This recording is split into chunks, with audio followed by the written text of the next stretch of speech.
It began with a whisper. At first, the detective ignored it.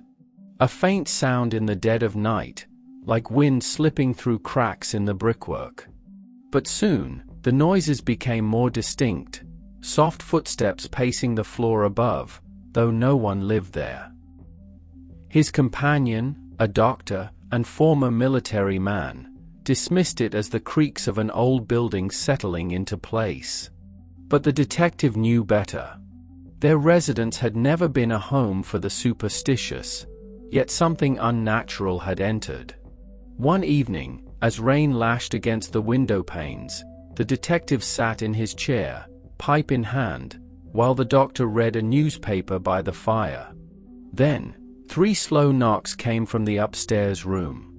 The doctor looked up, startled. "Mrs. Hudson?" The detective shook his head. "She retired hours ago." The 2 men exchanged a glance before rising cautiously. The detective produced a candle and led the way up the narrow staircase. The air grew colder as they reached the attic door. He pressed his ear against the wood.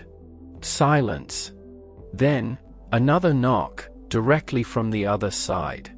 The doctor stiffened. The detective, ever fearless, turned the handle. The door creaked open. The attic was empty. Dust floated in the candlelight, the only sound their own breathing.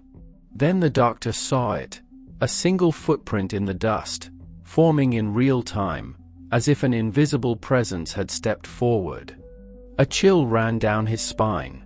"Did you see that?" The detective crouched, studying the footprint. "Fascinating." He lifted the candle, and the shadows on the walls twisted unnaturally. Then, as if on cue, the door slammed shut behind them. The doctor spun around, his pulse hammering. The detective remained calm, pressing a hand to the wall. "We are not alone." A breathy whisper filled the attic, unintelligible but urgent. The candle flickered violently, and then, for just a moment, the doctor saw it, a figure, barely visible, standing by the window. It was a woman. Pale, translucent, her face half hidden by a veil. The doctor took an unsteady step forward. "Who are you?" The whisper came again, forming a name, Eleanor. The detective's eyes darkened with understanding. "Eleanor Brighton," he murmured. "The missing woman from Kensington. She was never found." The figure pointed toward the floor. The detective immediately knelt, brushing aside dust. There, beneath the wooden planks, was something hidden. The doctor helped pry them open. Inside the hollow space, they found a bundle of rotted fabric. And bones. The doctor swallowed hard. "Good Lord." The detective stood, his voice solemn. "Murdered, hidden beneath these floorboards for years. Forgotten." He turned to the spirit. "Eleanor, your story will be told." The woman's ghostly form flickered. The candle dimmed, and then, as suddenly as she appeared, she was gone.